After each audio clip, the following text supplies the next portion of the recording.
Hey y'all, thanks for stopping in. Appreciate you taking time out of y'all's busy schedule to stop in and see what it is I'm up to. All tangled up in my phone. It is Tuesday. Come on, phone.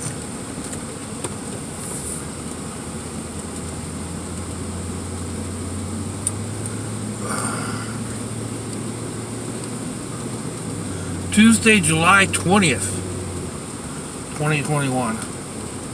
Oh, that's it. Just open your door right in front of me. Yeah, that works.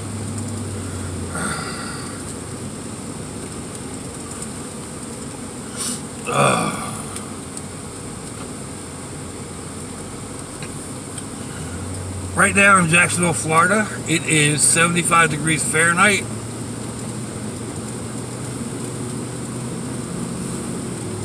Humidity is 94%, 24 degrees Celsius. Man, yesterday afternoon, it rained. I mean, it really rained. It was coming down literally in sheets. I was going to go and record it, but I've done a good number of videos on our rain already, so and I wasn't set up to do it. Like the whole porch was getting wet, so with the way the wind was being driven,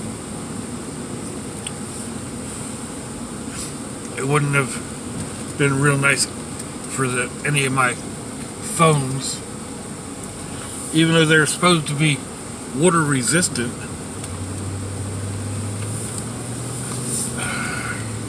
We had some real duck drowners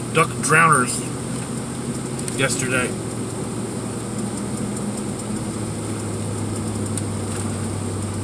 I also thought about recording the ride home, because that's about when it was going on, or actually the ride to my other daughter's house for dinner. But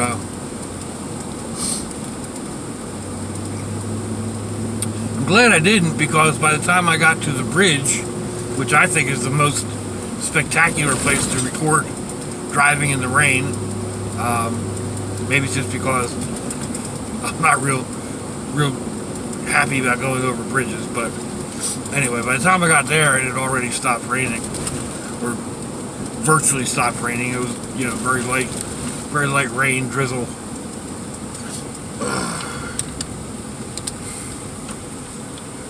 There's a bunch of clouds there, not a bunch of clouds out. A lot of sun out this morning. Oh man, a lot of traffic this morning too. Yuck. Hopefully both of these are recording. I think so.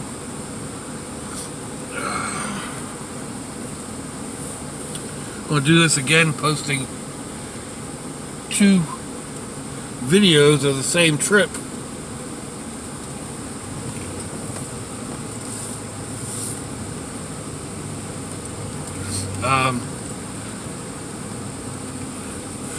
Because why not? It doesn't really cost me anything.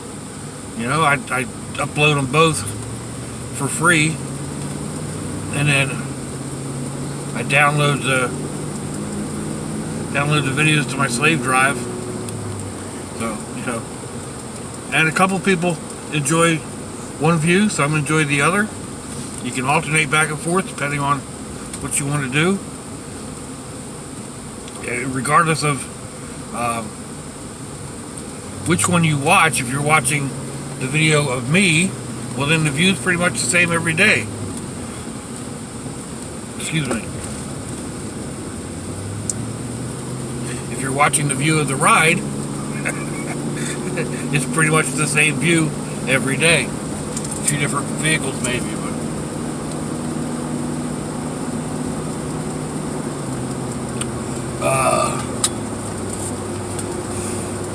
I was actually looking.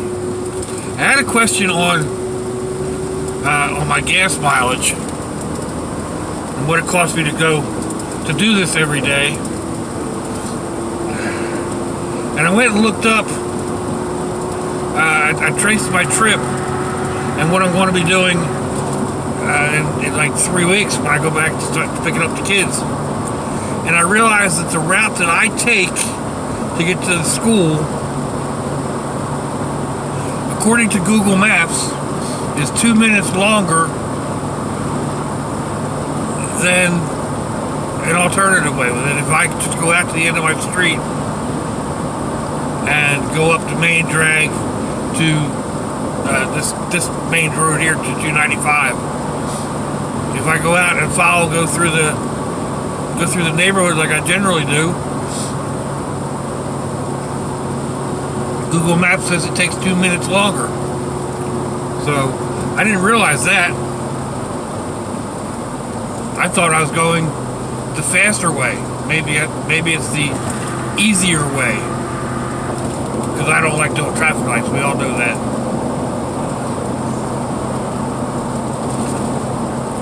But anyway,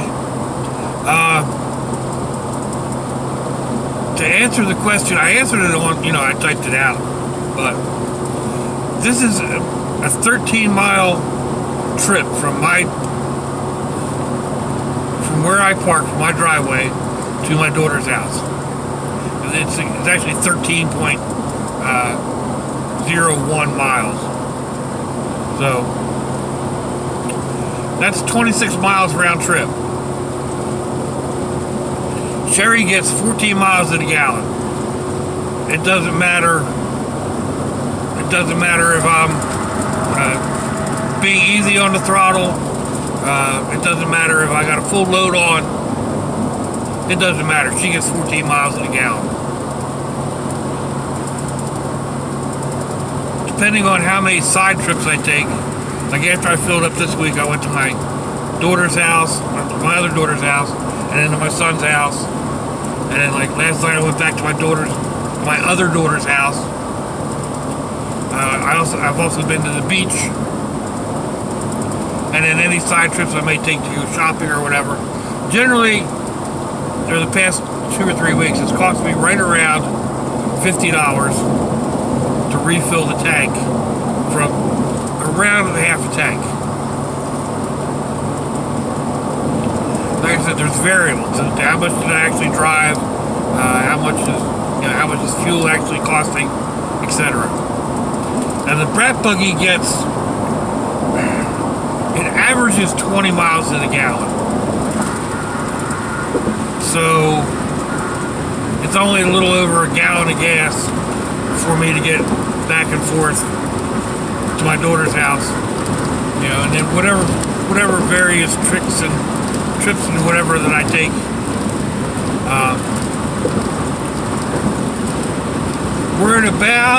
We're a little bit more than half a tank of gas in the brat buggy. The last time I filled that up, it cost me $32. So there's a big difference there. The main reason I've been bringing this is because the air conditioning works a whole lot better. That's really the main reason. So right now it's running me about $50 a week in fuel. However, when I start hauling the boys from school, that's going to add another 23 miles to the equation. To pretty much double the mileage, which will more than likely double the fuel the fuel usage. So I'll be primarily using the brat buggy and getting, probably going through a tank and a half of fuel a week. So it's going to double my budget. It'll be up to close to close to 60, maybe $70. Again, depending on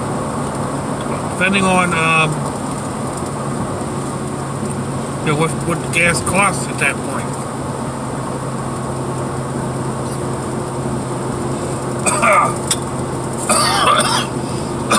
Right now, Saturday I paid $2.78 a gallon, but there's places where it's over $3. That's an extra 25 or 30 cents per gallon. So over 20 gallons, that's what, $6, $7? I don't know. I'm no good with math. It's a nice big chunk though, and there's no telling where our gas prices are going to end. You know, they could keep going up into the $4 range and better here. I mean, I know there's people out there, people in California or whatever, that are paying over $4 right now.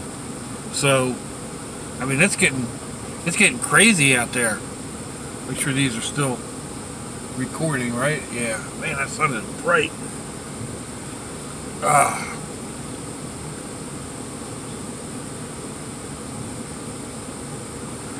So it's going to cost, a significant amount more per tank, depending. I mean, right now I'm just guessing that it's going to go up. I mean, we can hope that it's going to go down, but looking at everything, all the other parameters, it doesn't seem like it. It seems like this inflation is going to keep going up. It's going to get even worse if things start shutting back down again because of this Delta variant. Let's keep our fingers and legs crossed that that's not going to happen. Alright, of course he's going to turn in front of me. A little slowpoke.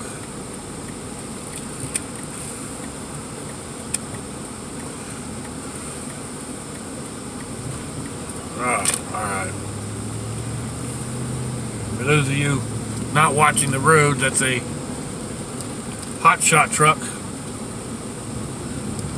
little small, like 1-ton pickup truck with a 3-car trailer on it.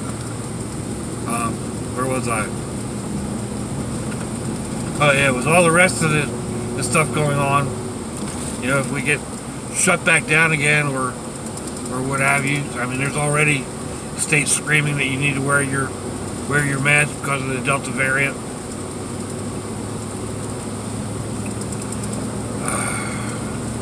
And then there's still the controversy over whether or not your average mask can actually prevent viruses. I mean, I get it. They do prevent when people, spit when they talk. We all do it.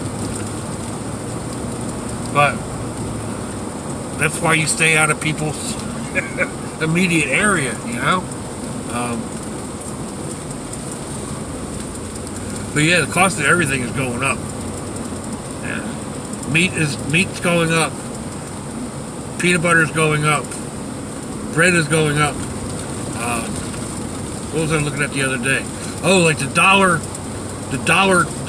cups of instant macaroni and cheese have gone up. They're now like $1.30. So, I mean, you say, it's $1 to $1.30. That doesn't mean much. That's a good size increase, especially if you're on a limited budget. Excuse me. If you're depending on these various things for your sustenance, for food, macaroni and cheese goes up 30 cents for 4 containers. Your tuna fish goes up 15 to 20 cents per pack. I mean, we're talking, another, $1, $1 a week, $1.25 a week for your lunch. By the end of the month, that's $5. Some people don't have that extra money.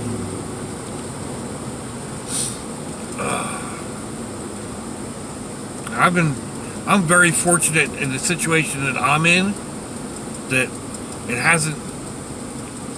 hasn't drastically affected me. But I go out to dinner 3 or 4 nights a week to my kids' houses. The kids, sometimes a friend's house. Right now, lunches are being taken care of over at my daughter's house. So my grocery expenses have actually gone down for the past couple of weeks. My electric bill's gone down because I'm not there. I turn off the computers.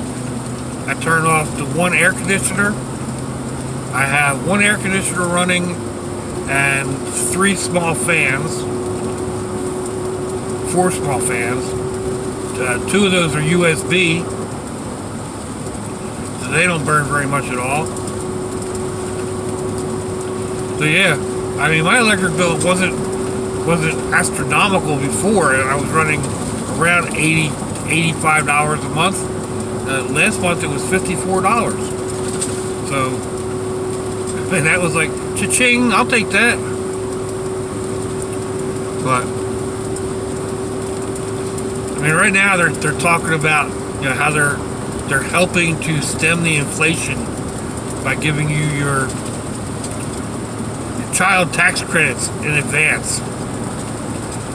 $300 per child, I think it is, per month.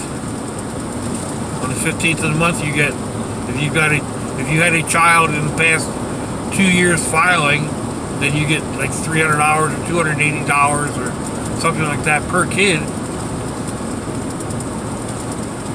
And it's supposed to help, alleviate the pain of the inflation. But that's a loan on your child tax credit for when you file in April or January or whenever you file. So if you're used to getting, let's say, $6,000 a year in your tax credit, and you kind of do like most people do and count on your income tax check coming in, well, you're going to be $3,000 shy because you got it $100 or $300 a month.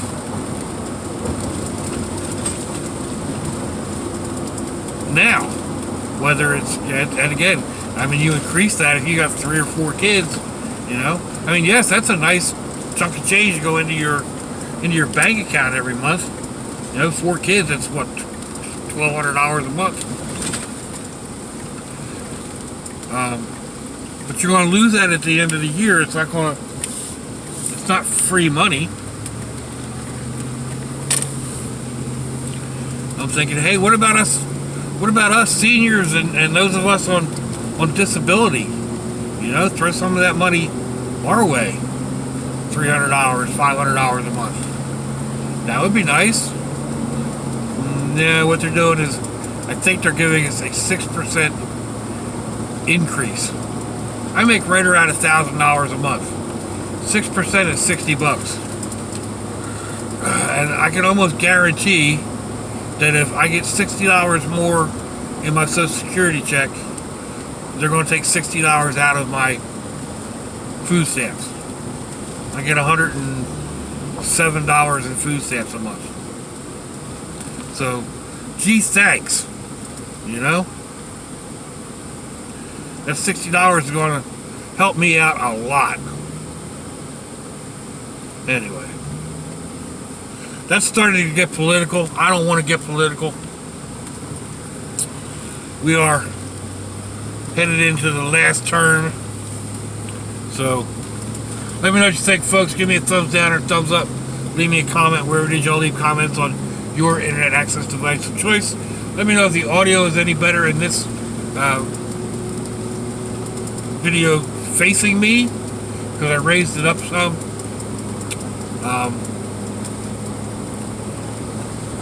Share me around your social media. If your loved ones are nearby, give them a kiss and a hug. If they're not, give them a call. Hit them up on Facebook. Let them know you think about them. Let them know you love them. Ooh, pretty color car. We ain't promised tomorrow, people. We ain't promised our next breath. If I see y'all again, I hope you have a fandoculous day. Slunchy, y'all.